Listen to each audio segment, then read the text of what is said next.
This video, we're going to be going over the AUX return feature of the console. So let's go ahead and see what we got going on.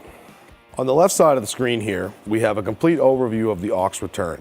For this selected scene that I'm using, I'm not actually using any of the AUX returns. That's why it's blacked out. If we notice on the left, we do not have any dynamics processing available on AUX return channels. We do, however, on the right side, have all the safe modes for automation, such as mic, EQ, dynamic, mute, automation, and fader. Below that, we have a gain trim knob. We also have a 48-volt phantom power. So if we actually wanted to, we could use these as additional channels into the console so we could patch in any additional mics that we may have, and if they require phantom power, we can go ahead and apply that. Then we have a talk group button as well as a link button. If we wanted to link AUX 1 and 2 together, we can go ahead and link that directly here, just by the press of a button. To the left, we have the insert button. If we tried to click that, we don't have that on because we don't have anything routed to it. Below that is the EQ button to bring the EQ in and out of circuit. Below that, we have a visual overview of the EQ, but as you see, it's off, nor do we have any EQ on the channel. Below that is the detail area for any of the AUX sends.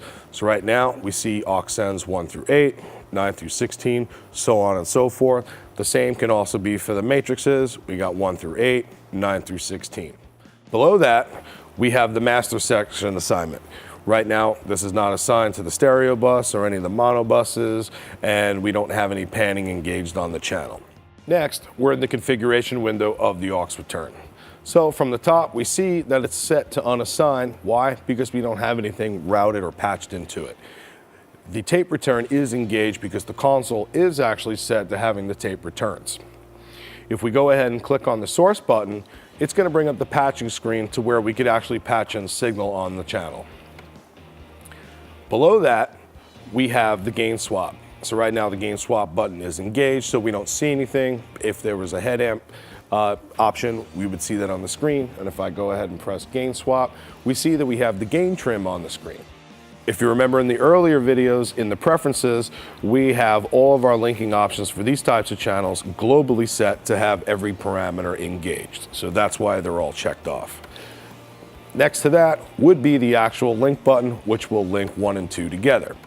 The input zone button takes the delay compensation off of this that's going to the left and right and would allow separate delay compensation for its output. Also, one important thing about that, in input mode, it does allow us to use our 72 AUX sends as well as our matrices. Next, we have, again, the input channel safe modes. As you see here, we have the EQ, automation, mute, mic, and fader. Below that, we have the gain trim. Just like on all the other channels that we have, this is a -40 or +20 dB of gain trim. So if we needed to make some adjustments to kind of maybe get some AUX returns coming back in from a reverb, if we want to get that level a little hotter, we can go ahead and do that right from here. Below that, we have the delay section. Again, this is not delay as you would think in like repeats on a vocal. This has to do with the delay compensation on the console. Next, we would normally have the dynamics in the gate section. On an AUX return, we do not have neither of these functions available, so we have nothing to discuss here. Next brings us to the EQ section. Right now, the indication is showing that the EQ is actually disengaged. We can go ahead and put the EQ in, and that indication now is gone. We have 4 bands of fully parametric EQ. For the treble and the bass frequencies, we have 3 shelf filter shapes that we can choose from. These are very similar to XL3, XL4, and the heritage style of EQ. So we can scroll through. Here's the first one, here's the second one, and finally here's the third one.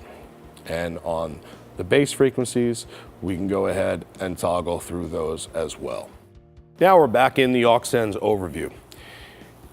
Because we are currently not in input mode, any AUX sends, as I said earlier, are disabled on the console. However, groups are allowed to be engaged when not in input mode. So let's scroll down to groups 25 and 26. So we'll scroll down, here we go, and we can go ahead and turn those on. As we see, we were sending already to the snare group. So this will allow us to route signal to those groups. Same for the matrices. We can go ahead and route signal to the matrices regardless if we're in input mode or not. Next, we have the matrix section. As you'll see, matrix 3, 7, 9, 11, 13, and 15, they look a little bit different. Why? That's because these matrices are actually stereo matrices.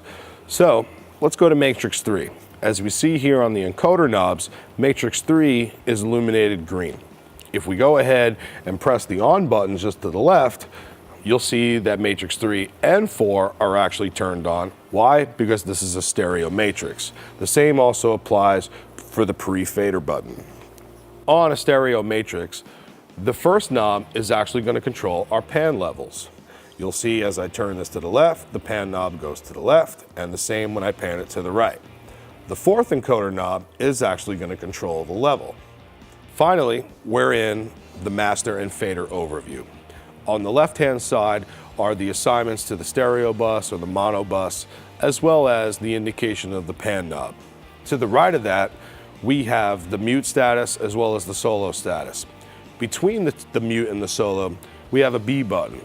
And just so you know, the B button has nothing to do with area B on the right side of the console. What this actually does is if we were to solo this channel, its signal is then routed to the monitor B path. So if you had your headphones plugged into the right side of the console, that's where you're going to hear the solo for that channel. If the B button was disengaged and you were to solo and you had your headphones in on the left side, that's when you would go ahead and hear signal. The same also applies to the monitor metering. So if the B button is engaged, you would see signal appearing here on the B monitors. If it was going to the A monitor, you would see that we have signal there as well. To the left of the fader, you see the VCA and pop groups assignments. If this channel was assigned to any of the VCAs or any of the pop groups, you would see the green light illuminated next to it.